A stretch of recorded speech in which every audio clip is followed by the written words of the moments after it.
voltar a esta casa de oração para juntos meditarmos na palavra de Deus, para adorarmos ao único e verdadeiro Senhor das nossas vidas, o Deus glorioso, o Deus qual nós ouvimos na palavra aqui na reunião de oração, o Deus misericordioso, tem nos sustentado, não porque merecemos, não porque somos bons, não porque somos os melhores, não porque somos fortes ou somos grandes, mas pela sua bondade e misericórdia, Ele tem nos sustentado a cada dia das nossas vidas. A Ele toda a honra, toda a glória e todo o louvor.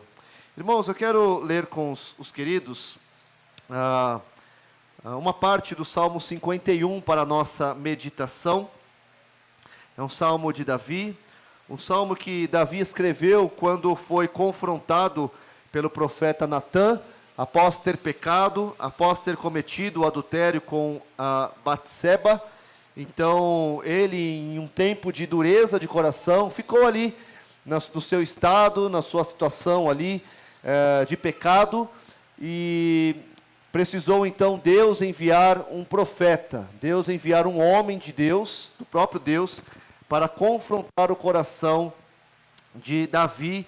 E ele então foi confrontado. Após perceber o seu pecado, a gravidade da sua iniquidade, ele então escreve este salmo, bem como também neste contexto o Salmo 32 é atribuído a Davi logo após ele ter sido confrontado e recebido o perdão e a misericórdia do Senhor. E o texto eu quero ler aqui do verso 10, 11 e 12 da palavra de Deus, que diz assim: Cria em mim, ó Deus, um coração puro, e renova dentro de mim um espírito inabalável. Não me repulses da tua presença, nem me retires o teu Santo Espírito. Restitui-me a alegria da tua salvação e sustenta-me com o espírito voluntário. Vamos orar? Mais uma vez, ó Deus, nós buscamos a tua presença e pedimos, ó Pai, nesta hora, que o Senhor venha falar aos nossos corações. Ó Pai, nós precisamos da tua voz. Nós precisamos, ó Pai, porque a tua voz dá direção. A tua voz, ó Deus, traz alívio para a nossa alma. A tua voz, ó Deus, refrigera o nosso coração. A tua voz, ó Deus, traz os conselhos necessários e importantes para conduzirmos as nossas vidas. Ó Santo Deus, a tua voz é a voz de poder, é a voz de salvação, é a voz de transformação, é a voz de alegria, é a voz que promove a paz. Santo Deus, nós precisamos ouvir a tua voz, precisamos da sua presença, precisamos da sua palavra.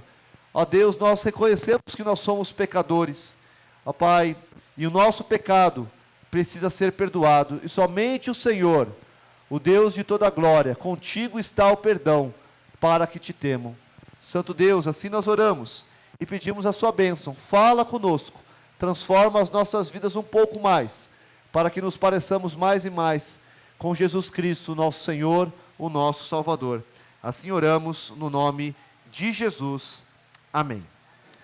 Queridos irmãos em Cristo, nós temos da palavra de Deus a palavra de orientação, direção, que nos mostra que uma vida longe de Deus é uma vida miserável, é uma vida de destruição, é uma vida de condenação.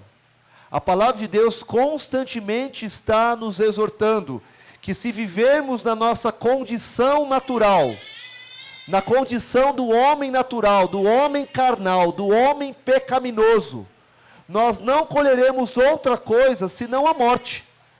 Não colheremos outra coisa senão uma vida longe de Deus. Porque o viver na carne não pode agradar a Deus. A Bíblia constantemente tem nos exortado a respeito desta vida que nos leva para a destruição. Uma vida de miséria, uma vida de morte e morte eterna. Bom, nós temos então esta exortação, mas também temos a exortação da vida com Deus, da vida gloriosa com o Senhor, da vida que desfruta das benesses de Deus, da vida que desfruta da presença do próprio Deus, o Deus glorioso, o Deus poderoso, o Deus santo, o Deus justo, como nós ouvimos aqui, o Deus misericordioso. Lá no Salmo 107, lido anteriormente, o último versículo nos chama a atenção, e ele diz o seguinte: quem é sábio, atente para estas coisas, e considere as misericórdias do Senhor. Quem é sábio, não tolo, não louco, ele atenta para as palavras de vida eterna, ele atenta para as palavras de Jesus, ele atenta para as palavras de salvação, de transformação. Quem é louco, ele não vai atentar, ele ouve, como, eu não sei se a sua mãe dizia assim, né? Quando ela falava uma coisa para você: filho, atente aí, ouça as minhas palavras, mas parece que você ouve, entra por aqui, sai por aqui. Você já deve ter ouvido isso, né? Eu já ouvi muitas vezes da minha mãe. Deus fala, Deus tem falado constantemente aos nossos corações, domingo após domingo, semana após semana, dia após dia. Quando você faz a sua devocional, Deus fala a cada um de nós, e a sua voz não deve entrar por aqui e sair por aqui, deve entrar por aqui, deve entrar por aqui, e deve habitar aqui, habitar no nosso coração, porque uma vida longe de Deus é uma vida de destruição. E como nós bem sabemos, Davi foi confrontado pelo profeta Natã. Davi foi confrontado, por quê? Porque na dureza do seu coração, tudo estava bem. Ele havia pecado, ele havia possuído a mulher do seu próximo, ele havia então escondido dos homens a sua iniquidade, tudo estava bem. Ele mandou assassinar Urias, o dono, esposo, o possuidor de Batseba. Vamos esconder, não quero que ele descubra, não quero que o meu reino descubra, não quero que os meus generais, isso seria um grande escândalo.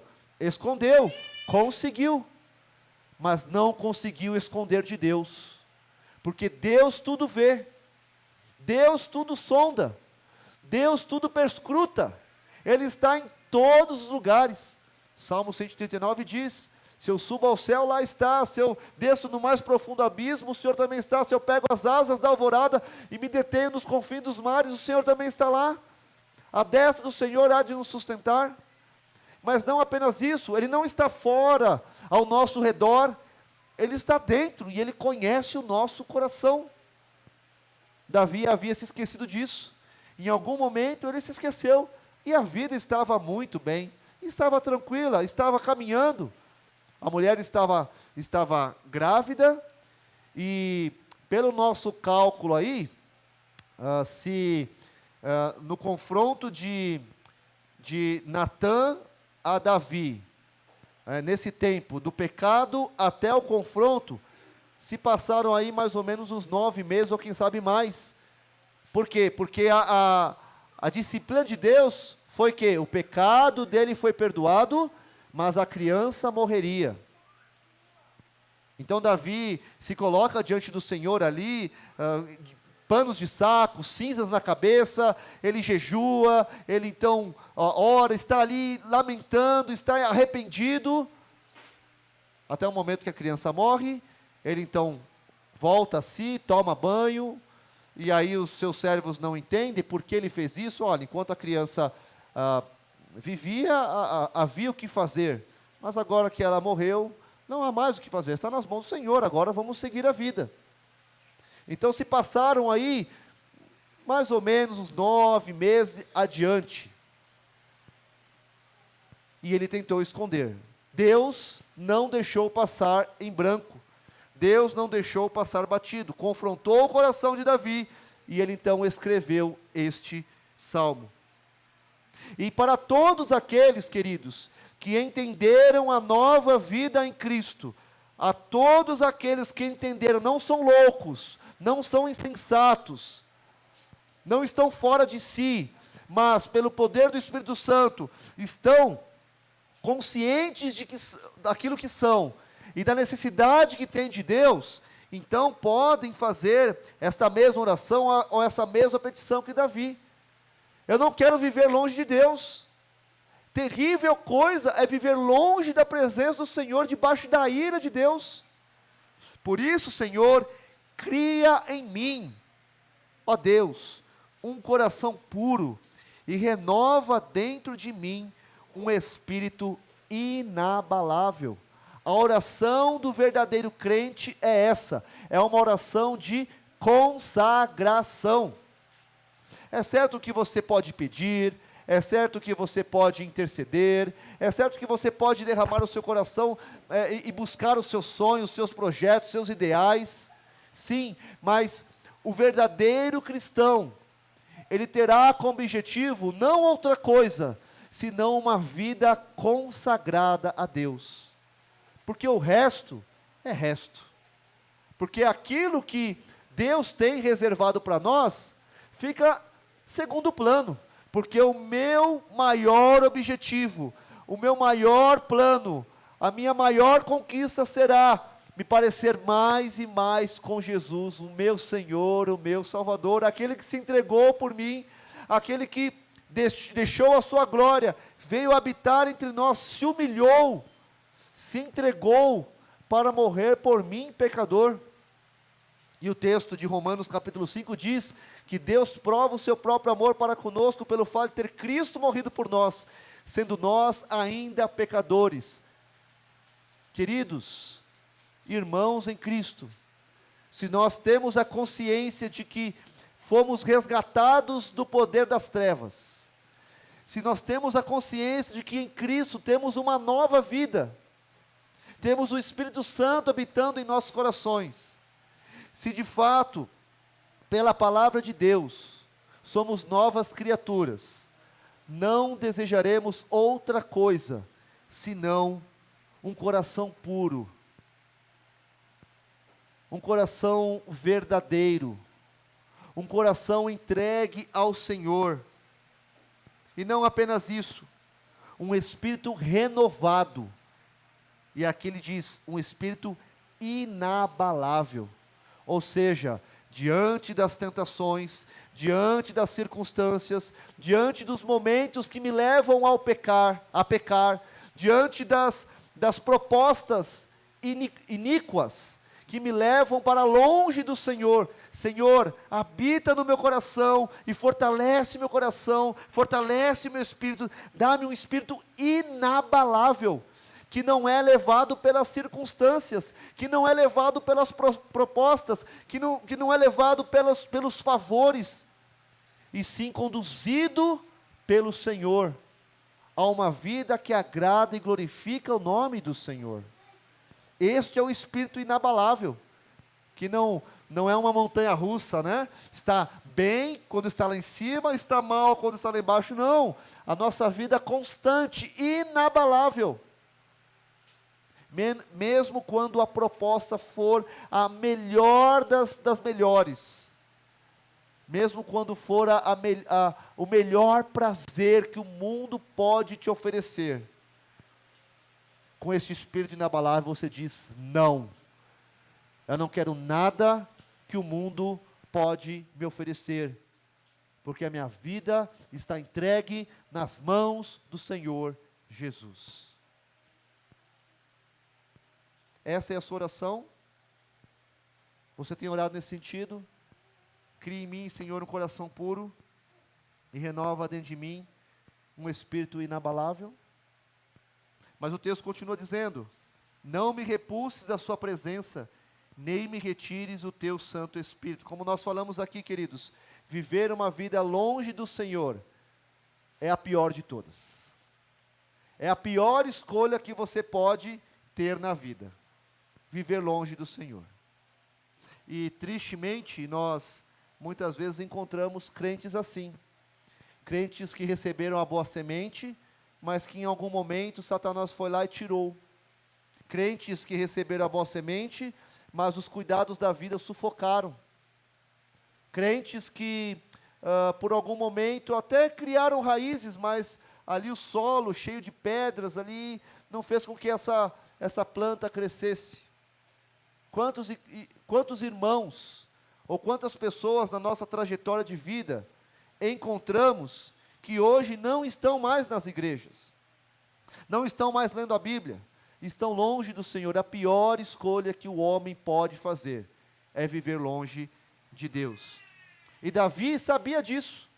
Davi teve a experiência e o exemplo concreto diante dele, de uma pessoa que teve o Espírito de Deus retirado da sua vida, e agora estava vivendo debaixo da sua própria sorte. O nome deste homem? Saul, o rei Saul. Deus havia escolhido, na verdade o povo havia escolhido Saul como rei. Um homem bonito, um homem forte, um homem que na sua estatura ele se destacava dentre os demais do povo. Então o povo pediu um rei. Deus, Samuel, dá-nos um rei. Essa palavra desagradou a Samuel, mas Deus disse assim: não fique preocupado não, Samuel, porque eles não estão rejeitando você, eles estão rejeitando o próprio Deus. Olha só, rejeitando o próprio Deus. Então Deus levanta um homem, e este homem não é um homem segundo o coração de Deus, mas o homem segundo o coração do próprio homem. Por quê? Como que o homem faz as suas escolhas na vida? Muitas vezes ele faz a sua escolha pela aparência. Ele escolhe o mais forte, ele escolhe o mais veloz. É assim, né? Jogo de futebol é assim, né? Você vai jogar lá o joguinho de futebol, é o mais forte, é o mais alto, o que cabeceia melhor, é o que corre mais, é o que dribla mais. Aqueles menos habilidosos vão ficando para trás. Não é assim? Quantas e quantas vezes eu fui o último a ser escolhido. Quantas e quantas vezes. Nossa, doeu no coração, né? Mas tudo bem, Deus me escolheu, né? Deus nos escolheu, graças a Deus, né? Mas enfim, o homem escolhe assim. Tanto que quando Samuel foi até a casa de Jessé, o primeiro, é esse. Eu vou ungir o rei. Não. Samuel, não vá pela aparência. O homem não vê o coração, Deus vê o coração. E quem ele escolheu? O último, o menorzinho, o caçula, o próprio Davi. Mas enfim, voltando ao texto, ou melhor, ao nosso contexto. Saul então foi escolhido. Deus foi apontando pela sorte até cair num homem que estava dormindo numa carruagem ali, num carro, e ele se levanta. Este é o nosso rei, o homem segundo o coração do homem, o homem escolhido pelo próprio homem. E Saul então fez as piores escolhas. Ele rejeitou a palavra de Deus, ele rejeitou a direção do Senhor. E quando Samuel então diz para ele esperar por determinado momento, que ele iria ao encontro de Saul para ali sacrificar, oferecer sacrifícios a Deus, Saul então estava ali apertado pelas circunstâncias, e de repente ele viu o povo dispersando. Não vou mais esperar, Samuel não vem mais, vamos sacrificar. Quando ele acabou de sacrificar, Samuel chega. O que você fizeste? O que tu fizeste, Saul? Bom, eu fui apertado pelas circunstâncias, e quando eu me vi ali, o povo dispersando, eu sacrifiquei. Então Samuel disse: neste exato momento, o seu trono foi tirado de ti. Já não mais será rei sobre Israel. O Senhor rejeitou a ti. E a prova da rejeição, queridos, foi algo duro. Foi algo duro. Porque lá em 1 Samuel, capítulo 16, se eu não me engano, diz que o Espírito de Deus se retirou de Saul, e um espírito amando do próprio Deus, um espírito maligno, possuiu Saul. Ele então começou a viver os seus dias perturbado, sem paz. Esse espírito maligno da parte de Deus estava ali corroendo o seu coração. E o que podia acalmá-lo? Alguém que tocasse harpa. Ah, eu conheço alguém que toca harpa, o filho de Jessé, chama ele. E todas as vezes que Davi tocava a sua harpa, o espírito se apartava ali por um breve tempo. Davi então pôde ver essa cena, uma cena lamentável, um rei vivendo de um modo precário, de um modo assolador. Ele estava sendo possuído, o espírito maligno estava ali atormentando Saul dia e noite. E Davi então contemplou aquela cena.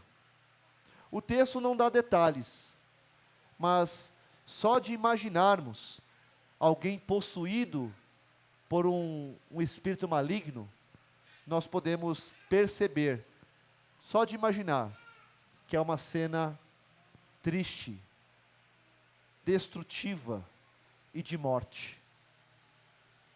O texto não dá detalhes, mas Davi viu quão lamentável é quando o Espírito de Deus se aparta e o espírito maligno se apodera da pessoa. Então, na nossa oração, na oração que Davi faz, ele diz: Senhor, não me repulses da sua presença. Ao escrever esses versículos, penso, não posso afirmar, mas penso, Davi escrevendo e lembrando de Saul: Senhor, não me repulses da sua presença, nem me retires o teu Santo Espírito. Porque o dia que o Santo Espírito for retirado, a Bíblia fala lá em Efésios, que o Espírito Santo é o selo de Deus sobre todos os seus escolhidos. Não consigo nem imaginar alguém sendo destituído, ou o Espírito sendo retirado, o selo sendo retirado, como aconteceu com Saul. Foi rejeitado por Deus. Queridos, todos aqueles que recebem a palavra de Deus têm a responsabilidade de viver a palavra de Deus, de insistir na palavra de Deus, de vivê-la intensamente. Porque se isso não acontecer, nós revelaremos que nós não somos filhos de Deus. E não espere outra coisa, senão destruição, senão morte. Davi aqui fez essa oração, aqui escreveu: não me repulse da tua presença, não me retire o teu Santo Espírito. Esta é a nossa oração, Senhor, que a tua presença seja constante em nossas vidas, em nosso coração. E o último versículo: restitui-me a alegria da tua salvação e sustenta-me com um espírito voluntário. É certo, queridos, que nós não estamos isentos do pecado. Não estamos isentos. Sim, somos fortalecidos. Oramos para que não caiamos em tentação. Oramos para que o Senhor nos livre das propostas. Oramos para que o Senhor nos dê um espírito inabalável, um coração puro. Mas é certo que nós somos tentados, estamos sujeitos ao pecado, a uma mentira, somos tentados a pegar aquilo que não é nosso, a almejar aquilo que é do próximo, tanto pecados praticados externamente, como também no nosso coração. Caímos muitas vezes em adultério, algo terrível, algo triste. Mas eu não pratiquei. Mas quantas vezes no pensamento? Jesus mesmo disse que se alguém no seu pensamento cobiçar a mulher do próximo, já pecou, já adulterou. E quantas vezes no pensamento praticamos pecados, vingança, iras e tantos outros sentimentos que não condizem com a palavra de Deus. E aí, pela graça de Deus, nós temos a graça do perdão. Nós temos a misericórdia que nos restitui, que nos restaura, que nos abençoa, que nos fortalece e que nos faz caminhar novamente nos caminhos, nos planos, nos propósitos do Senhor. Por isso, Davi aqui escreve, ele pecou. Senhor, restitui-me a alegria da tua salvação. Tem alguém aqui que chama Gabriela? Não, né? Eu vou usar um exemplo aqui, né? Então espero que... Não espero também não ofender nenhuma Gabriela, tá bom? Mas nós conhecemos, né? A obra, né? A novela Gabriela, e a música diz assim, eu nasci assim, eu vivi assim, e assim, enfim, né? Ou seja, dando desculpas para os pecados cometidos. Se eu sou assim, é porque eu nasci assim. E se eu nasci assim, é porque Deus me fez assim. Logo, se eu peco, eu não tenho nenhuma culpa. Eu não pedi para nascer assim, eu não pedi para ser assim. Mas não é pelo fato de você ser assim, que você deve viver assim. Não é pelo fato de Deus ter nos criado desta maneira, que nós devemos viver dessa maneira. Nós devemos viver a vida de Deus, a vida do Senhor Jesus. E todas as vezes que voltamos à velha vida, nós perdemos a alegria, nós perdemos as forças. E há então um momento para nós buscarmos a Deus em arrependimento e clamarmos, Senhor, restitui-me esta alegria. Eu não quero viver na lama do pecado. Eu não quero viver no poço da morte e morrer ali, Senhor. Restitui-me a alegria da tua salvação. Senhor, não me abandone. Senhor, não se aparte de mim. Restitui, Senhor, esta alegria. E nós oramos também por aqueles que perderam essa alegria. Senhor, restitui a alegria no coração daqueles que estão lá fora, pensando que estão bem. Restitui, Senhor, essa alegria, a alegria da tua salvação. E sustenta-me com um espírito voluntário, um espírito pronto a servir, um espírito pronto a amar, um espírito pronto a testemunhar, um espírito pronto a viver as maravilhas da tua lei, Senhor. Diante desses 3 versículos, queridos, diante da palavra de Deus, que é viva e eficaz, e ela penetra no mais profundo do nosso coração, como que você está vivendo os seus dias? Nós vamos celebrar a Santa Ceia. Para nós isso aqui é um mero costume, uma cultura cristã criada para preenchermos o momento do culto uma vez por mês. É isso que nós pensamos?